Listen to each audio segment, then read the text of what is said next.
Guess who's sick today? I'm who's sick today. Guess who's sick today? Everybody's sick today. What's going on, you guys? It's your huggable hipster here.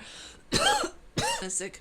I think it might be a head cold. I don't want it to turn into something bacterial, or is it vice versa? I have no idea how colds work. Where's Dr. Mike when you need him? Today is going to be an episode of Psychologically Gaming. If I sound out of sorts and if I'm not really that cognizant right now, because of all this. Today's Psychologically Gaming is going to be about Heather Mason from Silent Hill. Now, Heather Mason is first introduced in the first Silent Hill game as a reincarnation of Alessa Gillespie, and then later on in Silent Hill 3 is the main protagonist that we play as. Whenever I was thinking about her character and going through, even in the gameplay, I was thinking, how am I going to do a psychologically gaming on this? Now, there are some basic things that okay, that's a long shot. There are some interesting things with this character. Not going to say basic, because any treatment that is for a patient, whether it be in gaming or real life, is not basic. Going through different parts of Silent Hill 3, reading the notes, understanding more of kind of her alter ego, I want to say, Alessa Gillespie, it became very clear to me that she has a condition known as dissociative identity disorder. Dissociative identity disorder, or formerly known as multiple personality disorder, is where the patient has different personalities or alters. This disorder is characterized by two distinct and relatively enduring personality states. And unfortunately, the reason behind DID is for extensive amounts of trauma during one's childhood. The brain creates kind of this alter ego to deal with the trauma. That way, the forefront or the main person doesn't have to deal with it all at once. There's so many things I could go into with DID. There's integration, there's alters, there's all these kinds of things. Now, to break this down a little bit further so you guys understand, the main thing that we're going to be focusing on with Heather is the fact that she has an alter ego. Now, when dealing with dissociative identity disorder and the alter egos,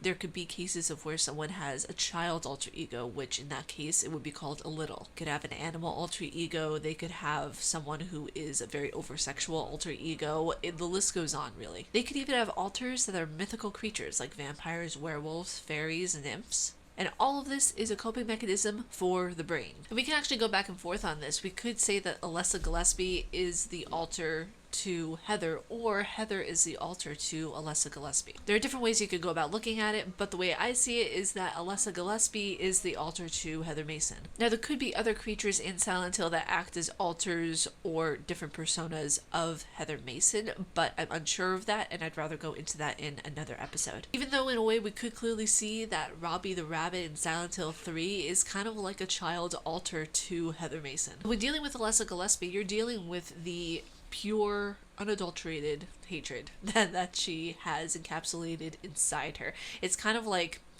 okay, only my BTS fans will get this, but you're kind of dealing with the album Persona versus the album Love Yourself Tear. Heather Mason being Persona and Alessa Gillespie being Love Yourself Tear. I had to use that comparison. Whenever we're going through the game, even with the fact that we're seeing notes and different accountings from Alessa Gillespie, and Heather is remembering all of these things. Heather's remembering what she went through as Alessa, being burned, going through all these trials and tribulations just for Dahlia. The fact that Heather Mason was 17 years old when she went back to Silent Hill is a perfect indicator that she was young enough to have DID, because she was a little girl during the time that everything happened. Don't even get me started on the fact that she's had multiple name changes. That's going to mess a person up. If you give them multiple names, they really don't know who they are. Heather's given name is Cheryl. Cheryl is her original name, or actually as one of the directors for the movie, they named her Sharon. This is why I don't like movie adaptations of video games a lot of the time. They get a lot of stuff mixed up, and then people get confused, and then they come complaining, and they're just like, oh, I thought her name was Sharon. No, it's Cheryl. I mean, it just brings me back to the Resident Evil movies where people thought that Alice was a character from Resident Evil. Huh. Now, this might be a stretch, because it is one, even in the gaming universe, to propose different theories when there are already set theories and factors in place. But we could also think that Heather is hallucinating a lot of the characters, like Douglas. Maybe Douglas is the thing that keeps nagging Heather in the back of her head. Oh, you gotta do this, you gotta do this, what about this, you gotta care about this. And that's Heather's kind of like conscience coming into play a bit, where it's not a reality, maybe. She also quoted from Macbeth, I have it right up here on my computer, I want to share it with you guys. Life is but a walking shadow, a poor player that struts and frets his hour upon the stage and then is heard no more. And maybe that's her fear of being forgotten. That's why she can't forget it. And that's probably why she hallucinates a lot of the characters, including Douglas.